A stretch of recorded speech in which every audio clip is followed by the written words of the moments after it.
Já o Vasco teve dificuldade na segunda reunião com o técnico Renato Gaúcho. Te atualizo ainda sobre o Vasco da Gama e as negociações com o Marinacx e muito mais. Fala aí pessoal, sou Jorge Nicola, bem-vindos a mais um vídeo do canal. Sempre bom ter vocês por aqui, sem perder tempo. Pedir para deixar like e se inscrever no canal. Hora de falar sobre o Vasco da Gama. O Cruz Maltino não jogou a toalha em relação a Evangelos Marinacx, mesmo depois da notícia que eu contei nessa segunda-feira, do entusiasmo do São Paulo em relação a um acordo com o magnata grego.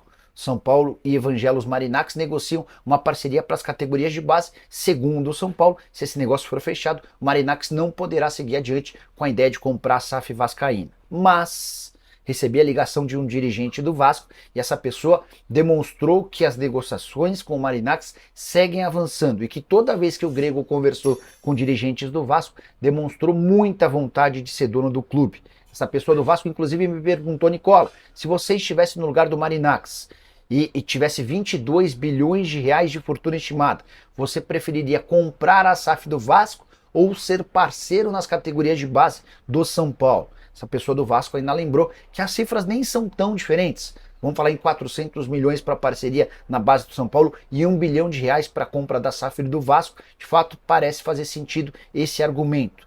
Só para complementar, importante dizer que as negociações entre São Paulo e Marinacx começaram antes, mas diante de toda a repercussão extremamente positiva com o torcedor do Vasco, o Evangelos Marinacx passou a olhar com bastante carinho a possibilidade de se tornar o dono da SAF Cruz Maltina. Algo que acontece de maneira diferente. Percebi que a recepção de torcedores do São Paulo, não contra o Marinacx, mas diante da ideia de um parceiro na base, não foi algo que agradou. Só para completar o noticiário do Vasco, Renato Gaúcho se encontrou com dirigentes cruzmaltinos na noite dessa segunda-feira. O debate se deu apenas em relação ao planejamento. A reunião foi avaliada como positiva nessa terça-feira, um novo encontro para que as partes possam discutir sobre a grana, salário e tudo mais. A ideia do Vasco é fechar com o Renato nas próximas horas. Hora de falar sobre Renato Gaúcho e Vasco. Primeira reunião nessa segunda-feira à noite para discutir a respeito de projeto, planejamento, time, reforços e tudo mais. Na manhã dessa terça-feira, reunião para falar sobre dinheiro. E aí a coisa não funcionou. O Vasco surgiu com uma proposta de algo na casa dos 800 mil reais por mês. Pouco mais da metade do que tinha direito o Renato Gaúcho nos tempos de Grêmio. Por lá ele faturava 1,5 milhão de reais mensais. Renato descartou aceitar o convite do Vasco diante dessas cifras. Não dá para dizer que o negócio está cancelado, mas esfriou. E só vai haver novidade se o Vasco conseguir melhorar sua pedida. O Renato Gaúcho está na dele, exigindo uma compensação financeira parecida dos tempos do Tricolor. Se o Vasco conseguir se aproximar, deve haver negócio, senão o Cruz Maltino vai precisar buscar um outro comandante. Vasco que não tem técnico desde a reta final do Campeonato Brasileiro, quando optou pela saída do então treinador interino, o Paiva. Sobre o grego, ontem a gente estava conversando, né? Tocou meu telefone, uma pessoa do Vasco estava explicando: ó, Nicola, o Vasco não está fora da parada, apesar de o São Paulo estar otimista com o Marinacx. E essa pessoa ainda falou assim: ó, Nicola, ainda tem mais. Se você é o Marinacx, você compra o Vasco ou você é parceiro na base do São Paulo? E eu fiquei inclinado a responder que eu compraria o Vasco. Mas o Beto toca num ponto importante, né? Não há nenhuma dívida na base do São Paulo. Todo o dinheiro que ele coloca se transforma em investimento, se transforma em contratações. Algo que no Vasco há uma série de implicações e é um bom ponto. Eu não tinha parado para pensar nisso, você mandou bem, Beto. Natan Santos, virar o ano sem técnico. Essa proposta pelo Renato. Bora explicar ou atualizar o que aconteceu entre Vasco e Renato Gaúcho. Primeira reunião ontem à noite. O encontro serviu mais para que o Renato fosse apresentado as ideias do Vasco em relação ao departamento de futebol e vice-versa. Na manhã dessa terça-feira, aí sim, as partes foram falar sobre dinheiro. E foi aí que o negócio deu uma bela complicada. O Renato, eu já cansei de contar para vocês, tinha no Grêmio o salário de 1,5 milhão de reais por mês. O Vasco apareceu com um pouco mais de 800 mil reais mensais. O Renato olhou e falou: pessoal, vocês estão me oferecendo pouco mais da metade, não tem como eu aceitar. O Vasco ficou de tentar melhorar esse valor, mas a negociação deu uma bela esfriada e imagino que o torcedor vascaíno esteja, de fato, bem preocupado com essa história. Se você já tem um técnico, você está iniciando todo o seu planejamento sobre quem fica, quem vai embora e tudo mais, né? E as novas do Vascão e a venda da SAF, bora lá. Eu nem contei para vocês em vídeo, mas ontem vários de vocês haviam me perguntado e aquele russo que estava sendo super especulado poderia comprar o Vasco. Esse russo, inclusive, é um cara que é dono do Mônaco, tá? Dono do Mônaco, quer ver, ó? Aí eu mandei Ribolovlev, tornou-se proprietário majoritário e presidente do Mônaco com 66% das ações do clube. Ontem, Dmitry Ribolovlev, ontem um monte de gente passou a afirmar que ele era um dos interessados. Eu conversei com o Thiago Escuro, que é o CEO do Mônaco. E o Thiago Escuro, alguém que tem relação muito próxima com o Ribolovlev, afirmou que o Ribolovlev não negocia com o Vasco. Não tem a intenção de comprar a SAF do Vasco. Então, com respeito a todos que noticiaram ontem, entre eles o pessoal do GE, eu fico com a minha fonte, que é alguém que trabalha para o Ribolovlev, tá? Então, estou descartando essa história. Hoje o PVC chegou a afirmar que o interessado na compra da SAF do Vasco não é o Ribolovlev, e sim o dono do Sunderland, tá? Dono do Sunderland, que é o Krill Loftus-Dreyfus. Mas, em meio a toda essa onda de especulações, deixa eu contar para vocês que o Vasco quer muito fechar com o Marinacks. Depois da ligação que eu recebi ontem, durante boa parte da live, fiquei convicto de que se depender do Vasco, a coisa vai fechar com o Grego. O ponto é, o Grego fez algumas exigências, que é algumas contrapartidas, e o Vasco, para fechar o negócio, entre outras coisas, o que eu senti é que assim, o Vasco quer muito a segurança no negócio. Então, por exemplo, ninguém no Vasco é louco de achar que o Marinacks não tem dinheiro. O cara tem uma fortuna estimada em 22 bilhões de reais. O medo o cara compra o Vasco, sai gastando um caminhão de dinheiro e traz e eleva a folha do Vasco para 70 milhões de reais por mês. E aí, um ano depois, ele decide que não quer mais brincar no Vasco e vai embora. E aí, como é que o Vasco fica com todo esse contingente de dinheiro a ser pago por conta dos investimentos altíssimos? Então, hoje, Pedrinho, Carlos Amodeu e companhia têm essa preocupação de fechar uma parceria perene com alguém com dinheiro, que manja de futebol e que se comprometa a ficar de forma longa, tá? E que não pode sair da noite para o dia, como aconteceu com a 777, causando enormes problemas, tá bom? Boa noite, Nicola. Essa história do Léo Pelé no Atlético Paranaense, em troca de um valor do Hugo Moura mais Gamarra. Deixa eu mandar mensagem para Mário Celso Petralha. O que se sabe é que o Léo interessa ao Atlético Paranaense e gostou do primeiro projeto apresentado, tá? Mas a ideia do Vasco era incluir o Coelho nessa história. Presidente, boa noite. Léo Pelé, perto do CAP.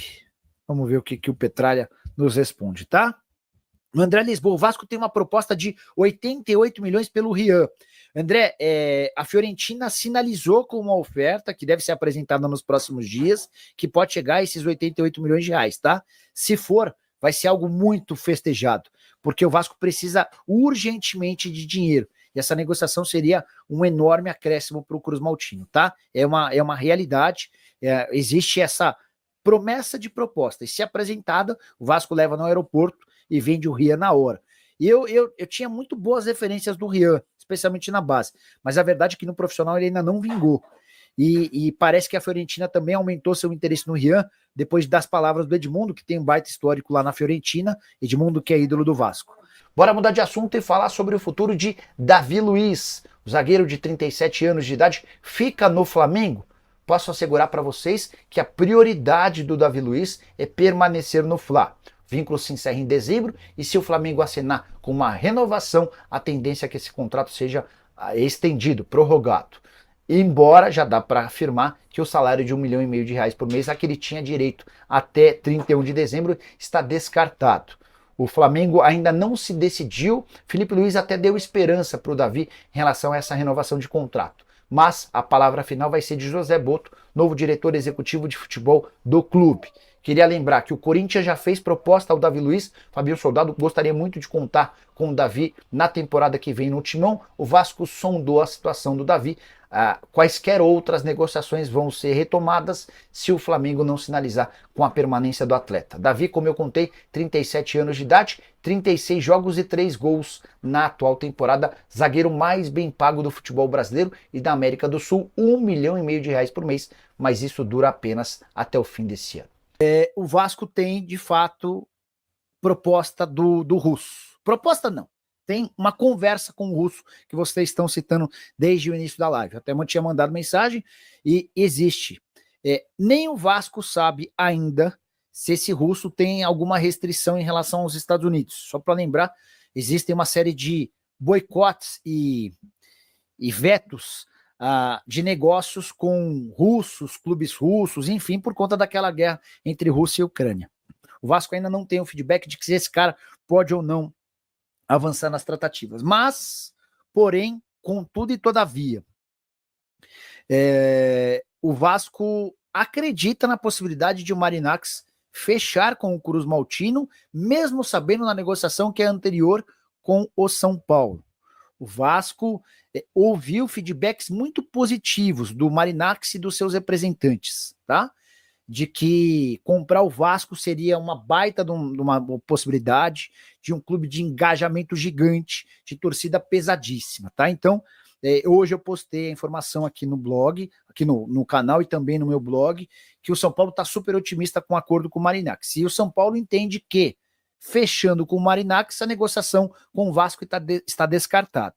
Só para trazer o outro lado. O Vasco entende que está numa fase anterior à do São Paulo, ainda na fase de diligências, em que o Marinacks está entendendo todas as dívidas, os problemas, os processos, mas que o Marinacks demonstrou muita euforia com a possibilidade de adquirir o Vasco. E aí essa pessoa com quem eu estava conversando até falou: Nicola, se você é o Marinacks, você fecha uma parceria para ter participação na base do São Paulo ou para ser dono do Vasco? Aí eu falei, mas e a condição? Você vai pagar um pouco mais, mas vai... Quando essa pessoa perguntou para mim, eu falei, eu vou de Vasco, eu vou comprar o Vasco em vez de ser sócio na base do São Paulo. E ela falou, pois é isso que a gente está imaginando que possa acontecer. Então, só para trazer o outro lado também, existe a parada do Russo. O Russo é mais um dos interessados. O Vasco ainda não tem esse feedback se ele pode ou não levar o negócio adiante, mas o Vasco não se sente completamente alijado do processo com o Marinacks, mesmo com o otimismo do São Paulo em relação ao grego, tá? Eu só queria trazer esse feedback importante. Foram vários outros temas também debatidos aqui, conversados, mas esse talvez seja o mais importante. Nicola, o Rio Ave é filho do Marinacks. Do filho do Marinacks. Qual a possibilidade de o filho comprar o Vasco, mesmo com a parceria no São Paulo, até porque o interesse do Vasco é o do filho? Entendi o que você quis dizer. Tá bom, o Marinacks fechou com o São Paulo, mas o filho dele compra o Vasco. Essa pessoa do Vasco com quem eu estava conversando, que vê o Vasco na briga, ela nem acha uma maluquice se o Marinacks tiver os dois clubes, tá? Tiver parceria com o São Paulo e for dono da SAF do Vasco. Enfim.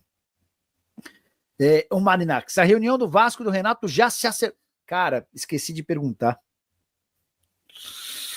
Ai, meu Deus, desculpa a minha falha. Família, ficamos aqui com o nosso giro de notícias do maior clube brasileiro. Claro que a gente está falando do Vasco da Gama. E para você ficar por dentro de todas as informações que você está ouvindo neste dia dessa quarta-feira de dezembro, aqui a gente está falando diretamente dia 18. E é muito importante para que você fique aqui, importantíssimo a sua opinião, a sua participação. Deixe aqui seu like, se inscreve no canal, ative o sininho de notificação. Sabemos que é super importante, então deixa aí o seu joinha, valeu? A gente vai ficando por aqui. Um grande abraço no seu coração, segura mais, até o próximo vídeo. Vamos que vamos.